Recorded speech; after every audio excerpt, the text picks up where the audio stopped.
There we go. Shawn, thanks for being on, man. I really appreciate this. Yeah, Aaron, my pleasure. Yeah, looking forward to having a nice conversation. Yeah. So before we get into it all, and I've heard a couple of podcasts with you before. You're so good at reciting everything that you like, your credentials and background, because you've done this so much. Go ahead and fill everybody in on what it is you do and who you are and all that good stuff.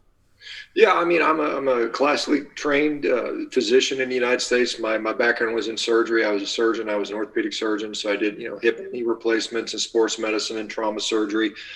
I spent time in the military doing really intense combat surgery in Afghanistan. At one period of time, I kind of had several kind of career paths.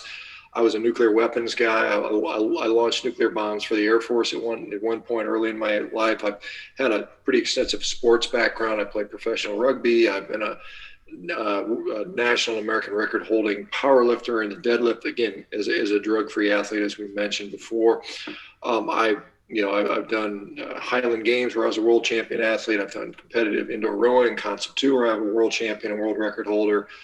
Track and field. I've been lifting my whole life. I've been training for 40 some years.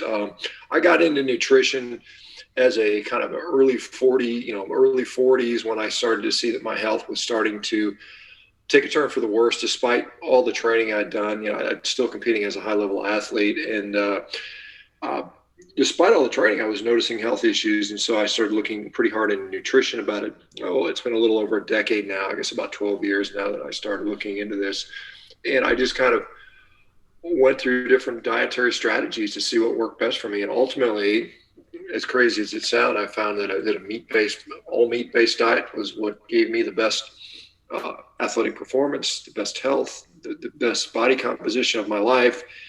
And I started sharing that on social media, and it was noticed by a number of people, a lot of vegans, which didn't like the fact that I was making the claim that meat was actually being helpful for me. That was really went pretty strongly against their cognitive sort of biases. And I eventually ended up on Joe Rogan's podcast. That obviously was a pretty big platform. A lot of people got to, hear what I was having to say. And, since that time, I formed a company that we basically work on lifestyle and using, largely animal-based nutrition to help people with a lot of health issues. And we've had success in now, thousands of, going into tens of thousands of people that have changed their lives very much for the better, despite eating a diet based in meat, which many people still believe incorrectly that it is unhealthy. And so that's kind of my story, in kind of a nutshell at this point. And so I have a question. How did you get hooked up to get on the Joe Rogan show? Like, how did that all align? If you're doing your thing, and then all of a sudden you're on the biggest platform in the world, basically. Well, I think, according, Joe Rogan just messaged me and said, "Hey, dude, what you're doing is kind of interesting. You want to come on the show and talk about it?" And I said, "Sure, that's fine." I mean, I didn't, there was no forethought on my part.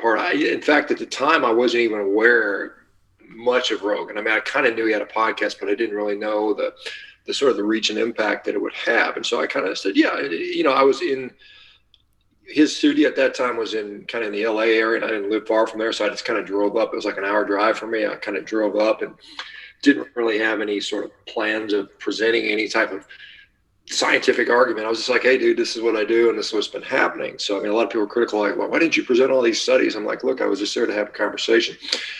And I guess what compelled him to ask me was, I guess a lot of people saw what I was doing. At that point, I had just kind of been starting in social media, but I had enough of a following where it was considered weird enough or interesting enough that he thought I would come on. And as it turned out, when I went on there, I think he was highly skeptical and a little bit thought it was kind of crazy. And then he eventually did it after a couple of years. He eventually tried it and saw that it was tremendously effective. And what I had said was basically what actually happens. And so he's been generally an advocate, I think, of the diet at this point. He's done it on several occasions. He's messaged me a number of times saying, "Hey, he's never felt better in his life." And so he does it now periodically, I think, to kind of when he needs to feel better, I think. So yeah, that's the reason. I mean, I didn't, like I said, I didn't like, hey, I need to get on the Joe Rogan podcast to tell people. He just kind of approached me, and I said, sure, I'll be happy to. I may go back on there. I know we've talked about coming back on, pending the publication of a study that's coming out. That we might come on to talk about that again, but we'll see. Well, out of all the people that I've heard talk about the carnivore diet and getting mixed up between the keto and carnivore and that stuff with someone like me who's just like dipping their toe in the water of it, it gets a little bit murky. Like, why is there a difference in names if it's very similar in what you're doing? You're living in ketosis if you're in a carnivore diet, I would assume. But you explain everything like the best that I have heard so far. You don't come from an ideology standpoint of this is the right way and that's it. Like, you can't cross this line, or that's where people get in trouble in their arguments. I saw a few clips of you on Mark Bell's podcast with Lane. Forgot his name. I always know him by Bio Lane because that's what he's on his Twitter. But yeah, Lane Norton. Yeah. We had a good conversation. I don't disagree with. I mean, I agree with a lot of what Lane has to say, but I think he tries to mischaracterize what we try to say. We're saying, look, this is an option for people.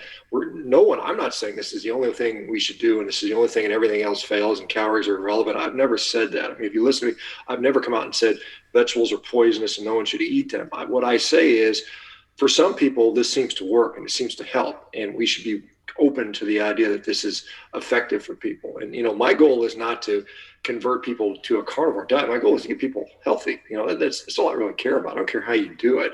I'm not an expert in vegan diets.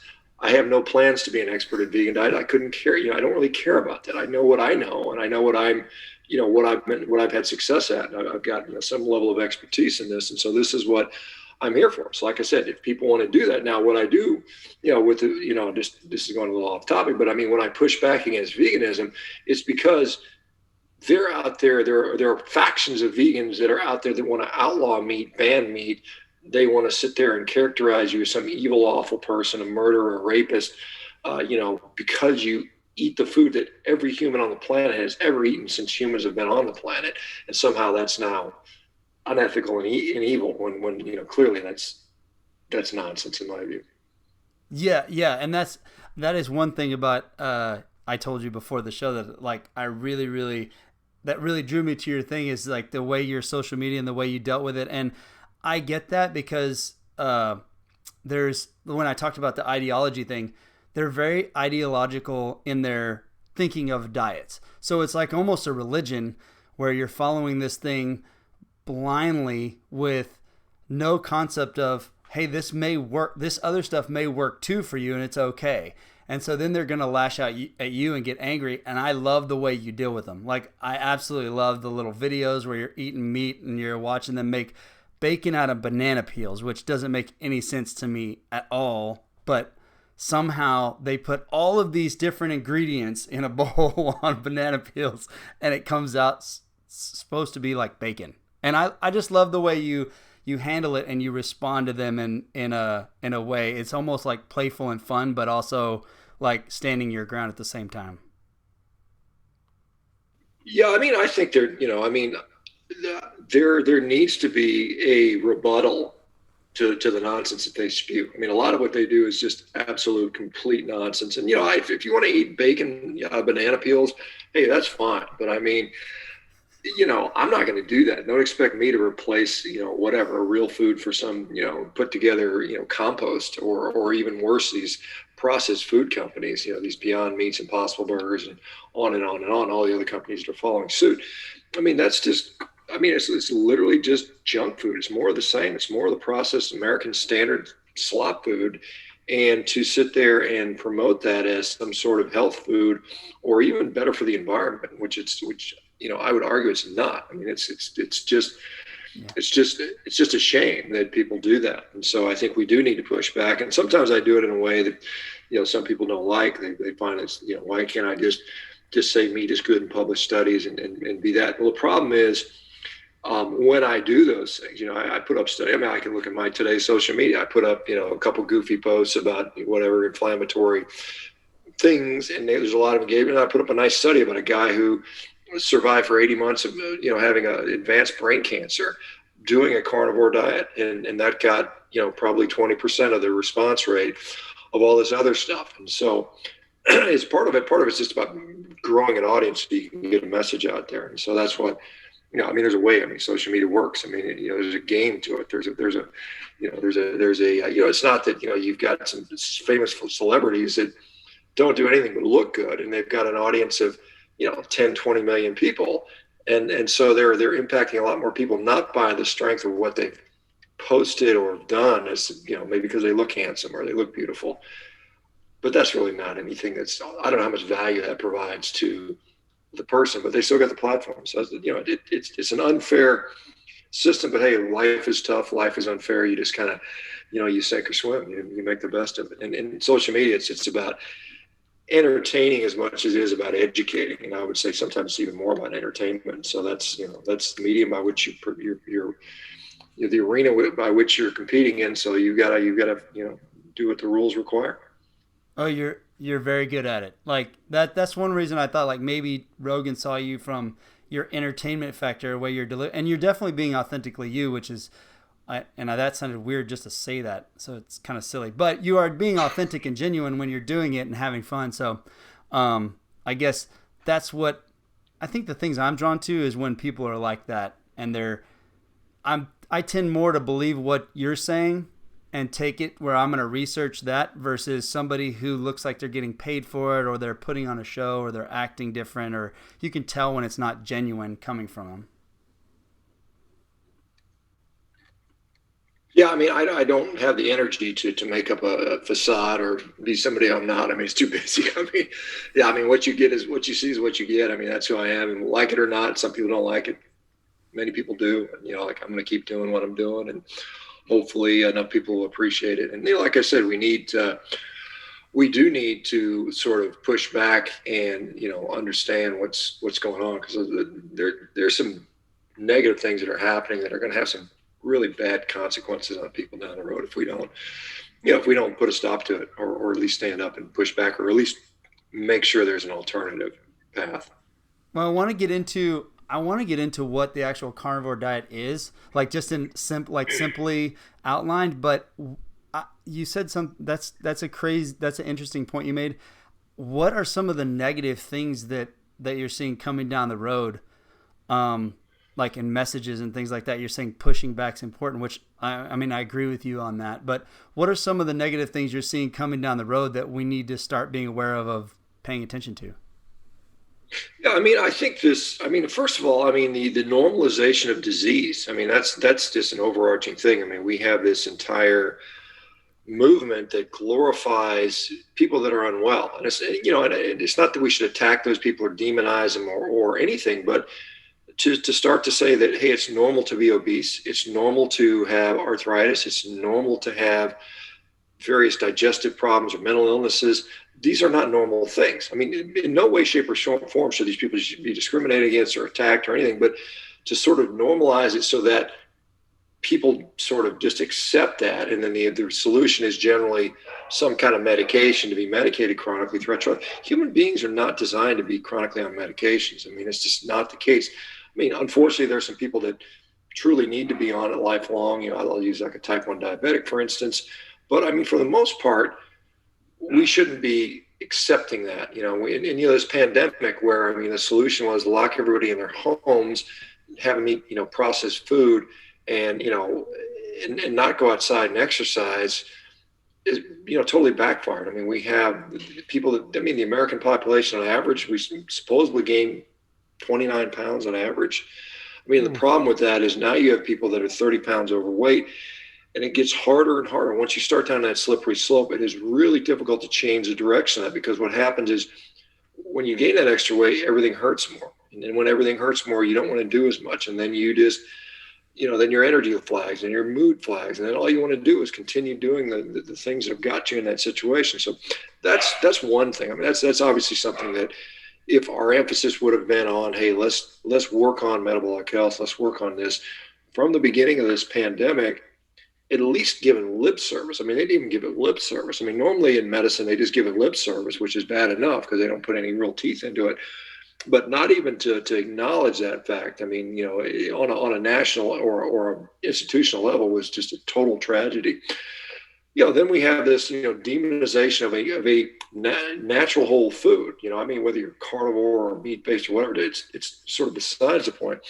When we start saying that a food that humans have eaten our entire existence, it's natural, it's totally something that we didn't create in a lab or put a box around it with a bunch of preservatives, and we're going to replace that now with synthetic food, whether it's lab created or plant-based analogs, using 30 ingredients, seed oils and protein isolate powders and all kinds of garbage, is just, I mean, it's a disaster. And then we're also sort of, we have this thing where being strong and healthy is now considered almost a negative.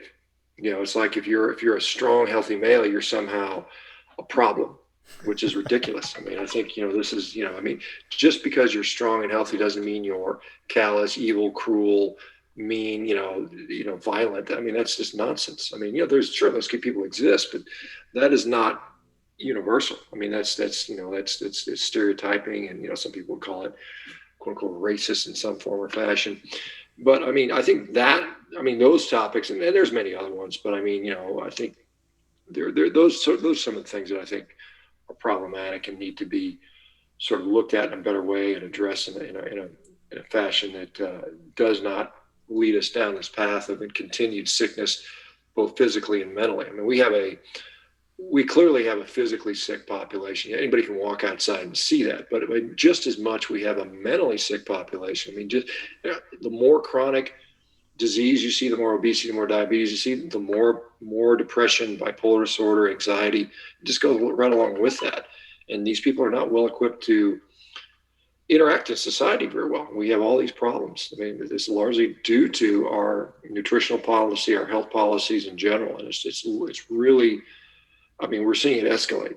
I mean, I think people are all-time low as far as happiness and, and anger and all these things. The division we see is just, another consequence of this.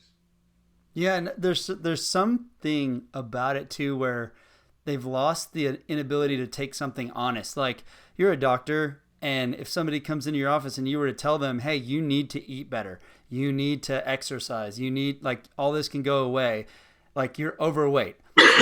If somebody just goes and tells somebody they're overweight, it's offensive to them for some reason. They can't handle the truth. Like, my dad was a Division I tennis player, and when I was growing up and getting into any sports, he was always about me being honest with my ability and honest with criticism. Like, be coachable and all these things. And somewhere along the line, people have lost the ability to be coachable in a sense of their health and nutrition. It's like they get real sensitive about being told you're overweight. Yes, you're overweight, but you can fix that.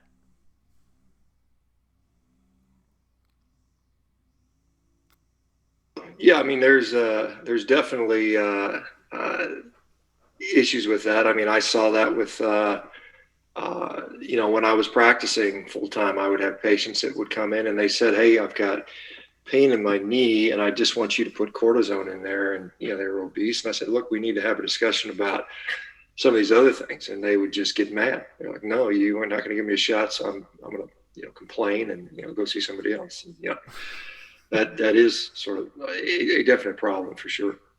Okay. So let's get into, I want to know the outline of what the carnivore diet is for, like, just for my information, because, and this is what really piques my interest in this topic and the diet, I guess, is I started slowly taking any sort of carbs out of my diet in the morning. When I eat breakfast, I eat just bacon and eggs. Like, that's it.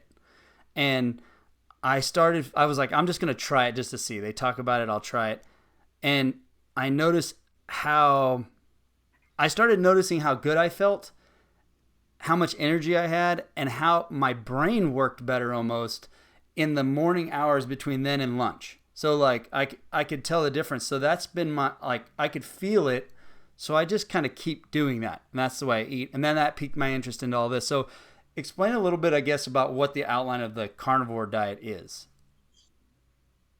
Yeah, so I mean, the interesting thing, I mean, I kind of gave it the name. I mean, there were people doing a similar diet or the same diet, calling it a zero carb diet for years, and I just found that to be a little confusing because I mean, there's things that are zero carb, that like Diet Coke and canola oil and things like that, which would not really technically be something they would be eating. So I said, look, we're eating a meat-based diet. And so when I give lectures on this, and I'll often present it as just, it's a diet. You're focusing on animal-based foods as your source of nutrition, and then the plants, you either fully eliminate them or you drastically limit them, as you need to. And then the sort of goal here is, improving health or optimizing health. It's not some ideologic goal, and it's not like if you have 3 blueberries once a week, you're suddenly castigated or something like that. It's not that. It's just we're focusing on the nutrition, the nutrient density of meat, the better bioavailability, ease of digestibility, the relative anti-inflammatory effect. And I know people sometimes are under the belief that meat is somehow inflammatory. That's not really the case. I mean, what we see is, the absolute opposite. But I mean, that's really the nuts and bolts of this. Some people will go straight up just beef, salt, and water for a while. I mean, there's different ways people want to approach this. I hesitate to really sort of say this is absolutely how you do it, and you must do it this way or that way, because the true answer is we don't really know that. I mean, I've seen people have success in a lot of ways, and part of it is, it's hard to do a meat-based diet where the only thing in your diet is essentially meat, maybe eggs, maybe some seafood. Some people will use dairy, but it's tough to do that diet and include a lot of junk food in there. I mean, there's no, with ketogenic diets or vegan diets or paleo diets, there's all kinds of processed junk food with a paleo label on it or a keto label on it. I mean, you see it now. There's no such thing as a healthy cookie. I mean, I'm sorry to disappoint you. I mean, there's no keto cookies aren't healthy, vegan cookies aren't healthy, and I don't think there's any carnivore cookies. Some people call burger patties keto carnivore cookies. So maybe in that regard there is. And so, you're doing a very good job of eliminating all this modern unhealthy food. I mean, you can do a plant-based diet, it can be Oreos and Coca-Cola. And, obviously that's not a very good diet, but with a meat-based diet, by definition, you pretty much eliminate all the ultra-processed, kind of modern industrialized food. And then, like I said, the plant stuff is, some people, not everybody, but some people react negatively to certain plants. I mean, it's not a mystery that people have allergies to poison ivy, per se. Some people do, some people don't. I mean, I guess most people. I mean, there's other plants that people have more severe reactions to. But when we eat them, some people don't do well with certain plants. Some people do fine, and that's fine too. But so we're trying to, initially, in many cases, people are coming to this with significant health issues, whether gut issues or autoimmune issues, and by eliminating all these potential irritants or oversensitizing things, people often get better. And they may do that for 3 months, 6 months, a year, and then many people experiment and they start to say, I'm going to reintroduce X, Y, and Z, and sometimes they're successful, sometimes they're not. But that is kind of what the diet looks like. I mean, for me, I've been doing it for 5 years. I mean, I had for breakfast, I had a bowl of ground beef. Not very exciting. I'm trying to get rid of a bunch of ground beef because I'm getting ready to move and it's in my freezer. So I'm trying to mow through all the ground beef so it doesn't go bad during the move. And then I had a couple steaks for lunch, or late lunch, early dinner. That'll be my meal today. So I mean, it was basically, for me today, it was nothing but meat. I put a little salt on there, no seasoning, and I just drank water. I do that most days, not every day. Sometimes I'll have some seafood. Sometimes I'll have some eggs. Sometimes I'll have a little bit of cheese or dairy. Very rarely, I mean, like at my kid's birthday, I'll have a piece of birthday cake. I'm not, so like I said, this isn't a dogma for me. It's just like, and I don't eat the birthday cake because I think it's a health food and it's going to help me, or I need to, carb load or anything like that. It was just because my kid's birthday and it made the kid happier. And that's why I did it. There's no rationale behind that. But I mean, yeah, generally I do really well. I don't miss eating much of anything, quite honestly. I mean, like I said, as long as I've eaten enough, I'm pretty satisfied. Just like my dogs, for instance, they eat the same diet. I mean, my diet is about the same as my dogs. I mean, I get more steaks and they get more ground beef, but we kind of have the same diet. And they are, at least from what I can tell, they're very happy. They're very happy to eat. They're very healthy dogs. I mean, my oldest dog is almost 10 and she runs around like a puppy. And it's just like, you know, that's kind of the overview of the diet. You know, there's some people that will tell you you must eat organ meats X, Y, and Z, you know, once a month, or you must eat this and that. I think, unfortunately, that doesn't seem to bear out in actual clinical practice. I mean, there's you know, there's people who've been doing this a long time. I'm starting to be there, but there's people who are doing it a lot longer than me, and they basically said what works is basically keep it simple. You know, don't have to worry about all these other things. Some people will eat, you know, X amount of liver a week and they do fine with that and they enjoy it and it seems to help them. That's great.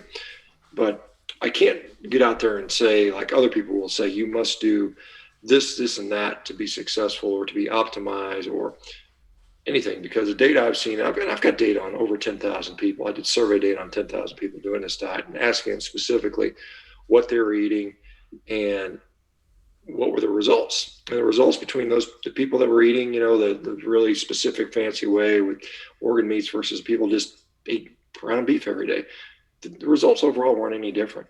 So, I mean, you know, it's one of those things where again, I'm focused on the results, and, you know, until somebody can clearly demonstrate something has significantly better results, I'm not going to tell people they need to do that.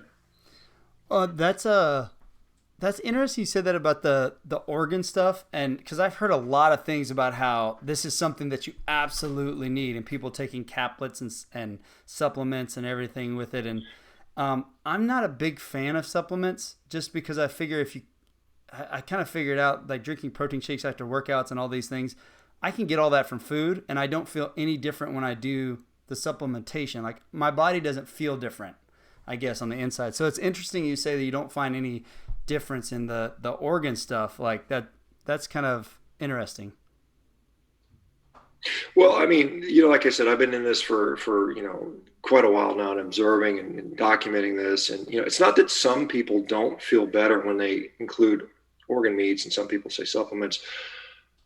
That can be certainly possible, and some people feel better for a while and then they no longer need that. I mean, I think that certainly is going on. But the people out there saying you must include X amount of liver or take my supplements, and a lot of them they're selling them, so it's kind of a little bit of conflict of interest. That tell you that, I think it's somewhat disingenuous, and it might be a little bit unethical to say that you have to do this to be successful or to be optimized or to be on the next level, because that doesn't seem to be the case. So, you know, I've certainly dabbled with organs. I've eaten them. I've eaten them consistently for periods of time, and not seen any discernible improvement in anything, really. I mean, that actually I would care about. You know, I mean, you know, I could maybe move some blood markers around a little bit, but at the end of the day, I don't really care about that. I care about how I perform, how I look, what my actual health is, not some, you know, poorly understood lab marker. And that's another thing that people sort of, you know, because you talked about the ketogenic diet at the beginning. You know, the ketogenic diet, one of the goals of the ketogenic diet is to get into ketosis, to have your blood ketone levels exceed, you know, 0.5 millimolar by an older definition. I don't really care. I care less when I'm in ketosis. I care if I feel good. I care, you know, a little bit about my body composition. I care how I feel, how I perform, you know, what my mental state is, what my mood's like, what my strength is like, you know, sex drive, you know, digestion, my joints. That's what I care about at the end of the day. And I think that's honestly what we should probably all be more interested in, you know, in these little different, you know, people that are obsessed with biomarkers and that type of stuff. You know, I'm not sure if they're any better off. I mean, the one thing is, you know, if you care about your health, I mean, you know, that puts you in the category of people that care about your health. So by definition, you're going to be better than most people, because most people don't care. You know, you can walk around and go through a grocery store and you can say, these guys could care less about their health. I mean, you just see what's in their grocery cart and you look at them. You know, I mean, it's like, well, they don't really care. If you actually take the effort to care and you're measuring your biohacking, yes, you're probably going to be healthier than the average person. It's the same thing that happens with people who go on a vegan diet. I mean, they care about their health in most cases. Some of them do it strictly for animal ethics beliefs, and they eat the Oreos and they're fat anyway, and they still have a problem. But I mean, you know, in general, if you demonstrate some level of concern about your health, you are just by definition going to be healthier than the average person. Whether you're getting it right or wrong, you're still doing better than the average person. Yeah, I think, and that's super important. That's one big selling point that I love, like the message that you send off, which isn't always.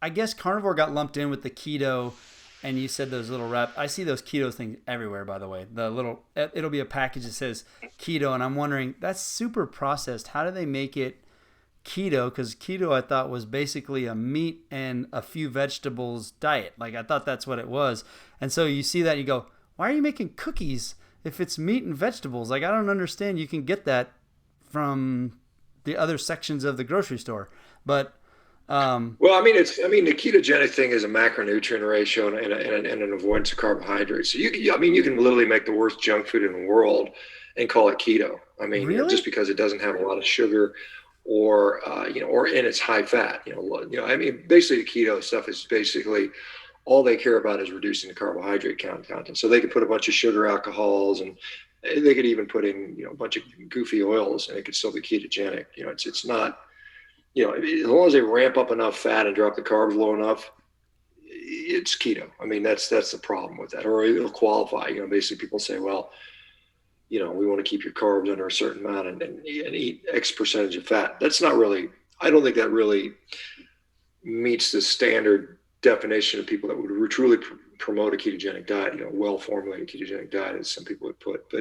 But nonetheless, the processed food companies have hijacked the craze. And they sell a lot of those things for sure. that's wild. Because I mean, I guess what I thought the keto was actually what the carnivore diet is. Like I think I'm like I've got it flip flop for some reason. That's how I mean that's the ignorance of just seeing little bits and pieces of it and kind of knowing here or there. I just assumed like, hey, these people on the keto diet are eating like real food all the time, and then corporations just came in and made little things for it, and they're trying to sell it with the keto label, like gluten free. Like you put a little gluten free in a circle. Like my bacon is gluten free. Yeah, I know it's gluten free. It's bacon. Like that's easy enough. But I thought it was just that type of thing. I didn't realize. I didn't realize I had it backwards the whole time. Well, I mean, I think, a carnivore diet certainly can be ketogenic, and there's certainly people that are in ketosis on a carnivore diet. And I've been in ketosis on a carnivore diet. There's no doubt about it. But it isn't the end game focus, so to speak. I mean, again, ketogenic macronutrients can be a lot of different food. I mean, I could do a ketogenic diet. It would be straight up Diet Coke and canola oil, and I would be in ketosis. I mean, there's no doubt, but that's not a very healthy diet, obviously. Maybe put a little protein powder in there to just get enough protein. But that's not the intent of the people that probably originally described a ketogenic diet. Although some of the early descriptions back from the early days, the 1920s and so on and so forth, were using a lot more vegetable oils probably at some point, and some of the knocks on that probably had to do with the fact that it was containing a lot of vegetable oil. And my sort of argument would be, look, there were no vegetable oils prior to really the late 1800s. Prior to that, humans survived. The only real source of fat was really animal fat. I mean, you had a little bit of fat in fruit and things like, stuff like that, but mostly it was animal fat. And that's really I mean, well, I guess nuts and seeds would have a small amount, but I mean, honestly, I mean, the majority of the bulk of human fat consumption has been through animal fats through the entirety of our existence, with the exception of the last, 150 years, realistically. Wow. That's a very interesting one too. I mean, I don't know too much about the history of that. Like I just know, the things I have seen on vegetable oil, and then you were talking about the vegan people and eating the Oreos and being fat. And like my wife used to have to go at her other job, work the big vegan festival in the Rose Bowl, and we'd go out there with her, and I would kind of help her with her little booth, and then I would walk around. I'm like, I'll try the food and see what it's like. Like I want to see what this whole thing's about. Like how do they make a burger taste like a burger? And so I walked around, I ate it all, and it was terrible that night. And the next day, I just felt horrible.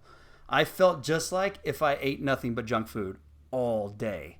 I was like, man, I cannot do this vegan thing. There's no way I could ever do that, just because I felt so bad. And then I looked at how they make the burger and how they make the cheese and why the cheese doesn't melt and all that. And I'm like, oh my gosh, I'm just basically eating all these oils that make together a thing that's supposed to taste like a burger.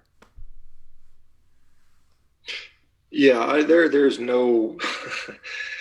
Yeah, I mean, they can probably get, and they will. They'll get very close on taste and texture and mouthfeel and that sort of stuff. And they can even make similar macronutrients, but it's not going to be anywhere close to actual meat. Certainly anything made out of plant foods. I mean, it's just not going to happen. And there's an interesting study out of Duke University, authored by Stefan Van Vliet, I think 2020, comparing, I think it might have been 2019, comparing like the Impossible Burger to beef. And they looked at, beef has something like 55,000 unique compounds within it. It's not just a little bit of protein and fat. I mean, it's 55,000 unique compounds, include things like carnosine and carnitine and creatine and on and on and on. And looking at the comparison between this Impossible Burger and beef, even though the label shows the similar amount of protein, similar amount of fat, similar amount of saturated fat, so on and so forth, there's only about a 10% overlap in the actual nutrients. And so they're not even anywhere near close. I mean, it's 90% dissimilar.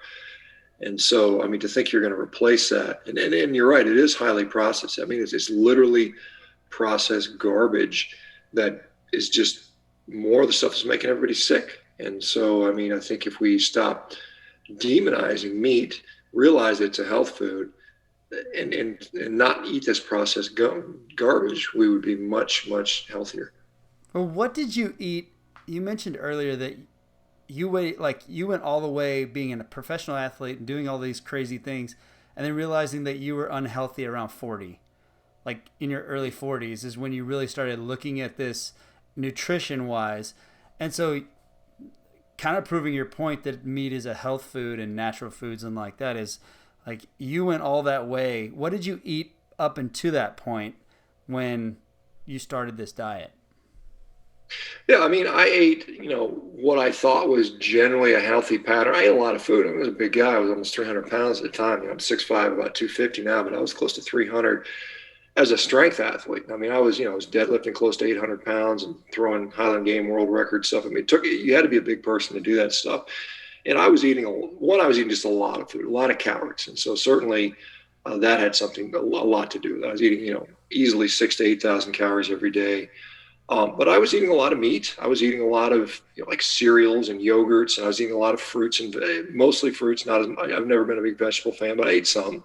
I ate plenty of grains. I mean, I'd polish off a box of cereal and a bunch of skim milk, and I would eat some dessert from time to time. I didn't live on junk food, but I definitely, I would have a pizza from time to time. I could easily crush a whole pizza. I mean, it wasn't anything for me to do that.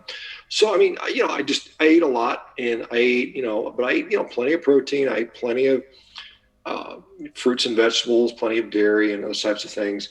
And that was just not good for me. I mean, I was developing metabolic syndrome. I was developing sleep apnea. My blood pressure was elevated. I was heavier than I wanted to be. I remember when I turned 40, I'm like, I'm going to get abs at 40. And I never did. I mean, I tried to work out and exercise, but I continued to eat, what I was eating. Even though I was eating a little less of it, I made a conscious effort to eat less. I just couldn't, I guess I couldn't restrict the calories enough or, to do it. I mean, this wasn't doable for me. And then when I finally, I guess when I was probably, I don't know, my mid 40s was the first time I was able to finally see my abdominal muscles, despite being an athlete my whole life. Even as a skinny cross country runner starting out, I mean, as a 14-year-old high school kid, 6'1", 140 pounds, rail thin, I still had a little gut. I mean, I was just like, it's because I was just eating, this junk. It didn't matter what you did. I mean, you can't get rid of that stuff. And then once I started to focus on protein and, better appetite satiety, and then certainly as a carnivore diet, I've been able to maintain generally a six-pack or close to it year round, just because my appetite is so well regulated. And so I can, very easily get very lean without too much difficulty now. Well, and that's the crazy. Like people always say, it's like mostly your diet, and it's very interesting you say that about the like you were skinny but you had a little gut. I stopped eating any sort of like flour, gluten products. A couple years ago, I was in the best shape that I've ever been in. Doing the CrossFit Open, and I'm on my third round doing 100 double unders unbroken. And in the middle of that, my mind went immediately to, why is my tummy jiggling? Like that shouldn't be happening right now at all. Like I felt it, and after that workout, I said, I've got to do something. That should not be happening. Like I should not have any sort of bounce in there at all. Being as much time as I put in the gym and fitness wise and everything else, and that seemed to work. Like my inflammation went down and everything else, and all that good stuff. So it's funny that you said that about you being 14 as a cross country with a little gut down there. I mean, it makes sense. Like the junk food and how it processes in your body versus how meat, happens. I guess that you get leaner eating meat and fat than you do if you eat any sort of processed food. Well, I mean, I think, and I really hesitate to delve into the weight loss part of the discussion because it's so contentious. But I mean, I think you certainly can get very lean eating meat and fat. And the reason I think it works so well for many people is it does seem to be very satiating, and it's something that there's obviously a higher protein content. Protein does provide a little bit of an advantage metabolically as far as caloric consumption. It helps with body composition clearly. But ultimately, it's not that there aren't lean people eating, other types of food. You can certainly do that, but the level of discipline, commitment, and maybe hunger you might have to deal with might be more so. And it's just, if you don't mind being hungry all the time, you've got a really tough will. You can do that, and one of the problems you see with like a lot of these people that get really lean is they can do that for a short period of time, and just to get to a certain look they want, and then. As soon as their contest is over, or whatever, they immediately face down in a box of pizza and a bunch of ice cream, and it's because they just can't stand it. And so, but to stay kind of consistently lean, kind of chronically, is it depends on your baseline diet. I think this sort of diet lends itself to that for not everybody, but for many, many people. So you decided to do this in your 40s, which I told you beforehand I absolutely love. I'm 40, going to be 41 this year, and I picked rollerblading back up like aggressive. Like there's something about like when my parents, when they were getting a certain age, it seemed like they were older. Like, and it seems like it's getting that way where you expected somebody to be a certain way when they were a certain age. And I'm finding out like I can still go and do all these things and have all this fun. And you're in your 40s and you're still pursuing all of these athletic goals and achievements, and you're almost getting fitter as you get older, which I totally dig in all of that stuff. Yeah, I mean, just to clarify, I'm actually 54, so I'm well beyond my 40s. I'm in my mid 50s right now, and yeah, I mean, I'm performing better, getting continue to get stronger, and I'm not slowing down to any significant degree. I mean, like I said, I do think, like, go back to what I said at the beginning, we sort of normalize sickness and illness, and we come to expect, like I said, when you're 30 or 40, you're going to have back pain and a beer belly and a dad bod, and you're not going to want to do things. And that's sort of the normal expectation, but just because it happens so frequently. But it's really a complete reflection of our lifestyle and our food. And if you don't participate in that, you can have a very, very different pattern of health and function as you get older. And I'm looking for, I don't mind getting older. I'm looking forward to it, because every year I get that much better than my peers. It's just because they're continuing to decay, whereas I'm kind of holding the line and in some cases getting better. And so that's an interesting thing. So we'll see how long it will, hopefully it'll last a long time. That's my hope. What have you noticed in the difference between the way you eat now versus in your 40s, and all the working out you did then and all the working out you did now? How do you feel athletic wise whenever you're starting to put a lot of output, into your workouts? Yeah, I mean, I feel less beat up. I've always trained at a very high level, very hard. That's never changed for me. It's kind of hardwired into my brain. When I train, it's generally, I mean, there's periods where it kind of waxes and wanes a little, but generally the overarching training is very high intensity, very difficult things, and also often very frequently. And I mean, what I see now is with the absence of what I would consider, inflammatory type of foods, whether it's a processed food or maybe some of the higher carbohydrate foods that I don't tolerate as well anymore. Um, I just feel better without them. I recover better. I sleep better. I can train intensely more frequently.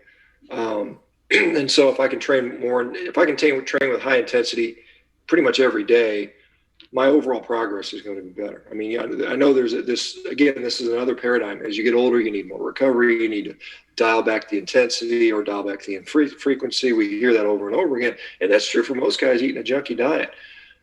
I find that because my diet is, I think, very effective and very efficient, that I'm able to continue to train with a high degree of intensity with relative high frequency, recover fine, and continue to keep making progress. Whereas my peers are, I can only train hard once or twice a week, or, I've got to dial it back. I can't push really hard. I've got to I don't do that. I just go as hard as I can in many cases, not all the time, but I mean, what I do, I know myself very well. I know how to train this body. I've been in it for a long time, and I know how it works and what it responds to and how to get the most out of it. So I've been doing that for a long time. And for me, a decent amount of volume, a decent amount of intensity, and then obviously feeding myself correctly, results in a good result, I think.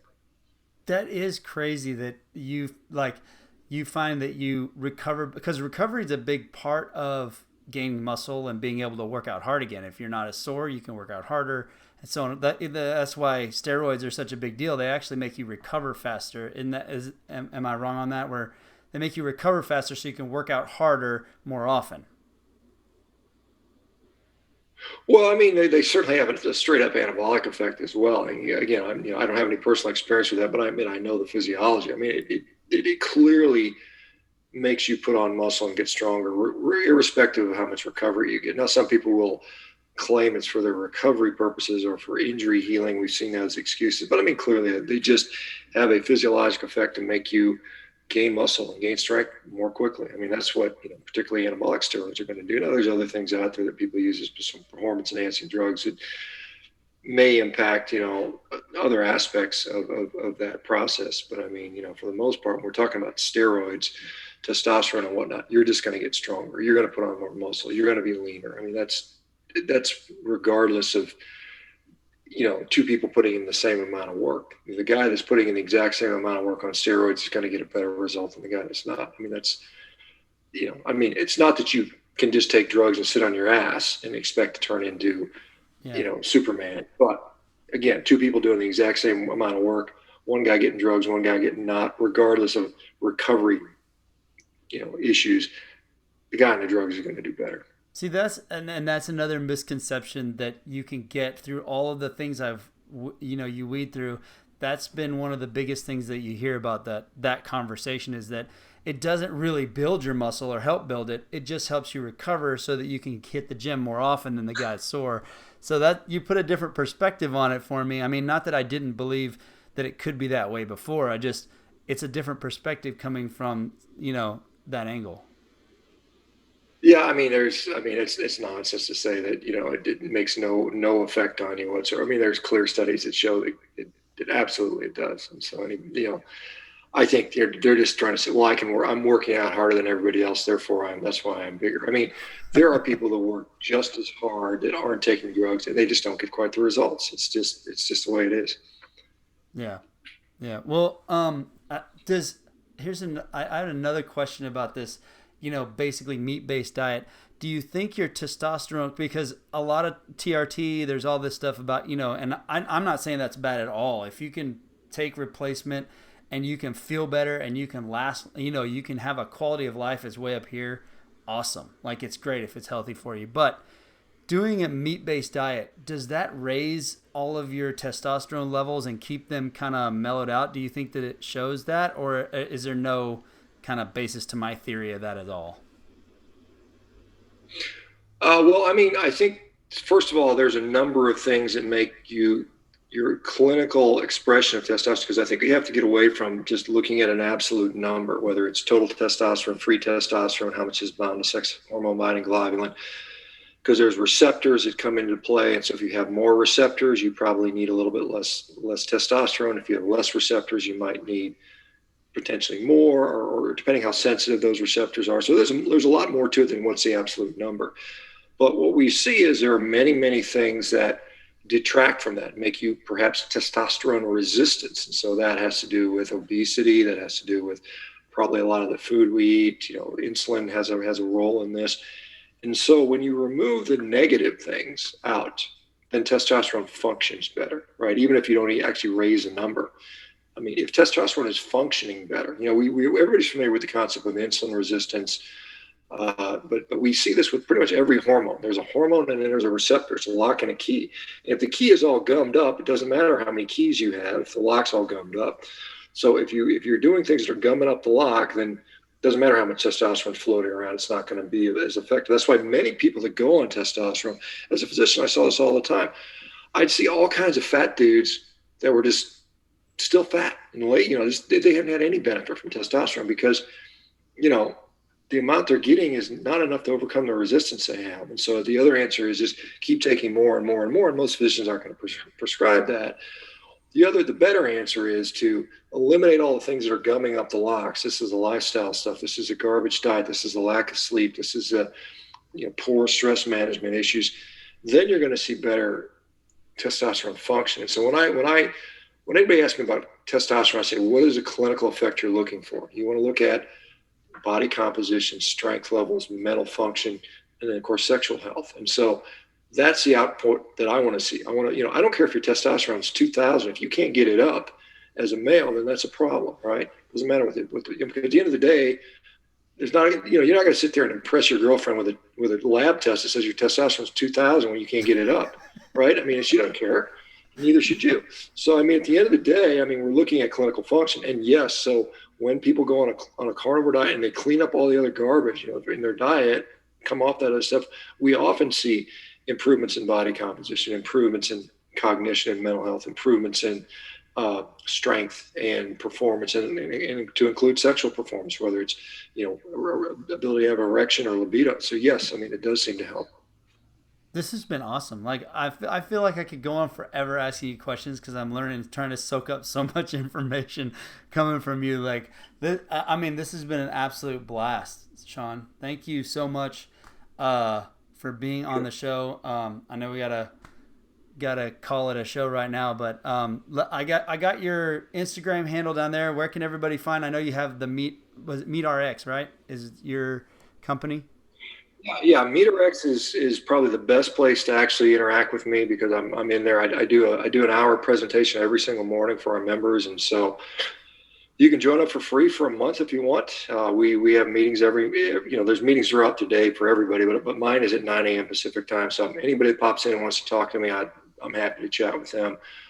My social media, it's kind of more just me putting out stuff, and sometimes I'll put some comments in there, but I like I said, it's hard to do that because I've got thousands of people messaging me every week, and it's just hard to have quality interactions in that way. So anyway, so that's kind of, it's a Shawn Baker in 1967 on Instagram. MeatRx.com is where you can kind of find me and actually talk to me. I do some consultations. You can do that through MeatRx. I do one-on-one consultations for people that really want that. And then I've got a Twitter account, SBakerMD. I'm on, YouTube. I've got just a channel, Shawn Baker, ShawnBaker. And then I just started on TikTok, which I think is funny, Shawn Baker MD. And so, it's just, anyway, just trying to get the message out. I love it, man. I love it. Shawn, thank you for being on, man. Really appreciate it. I appreciate it, man. I got to run though. Thanks. Take care. And thank you for letting me have this opportunity.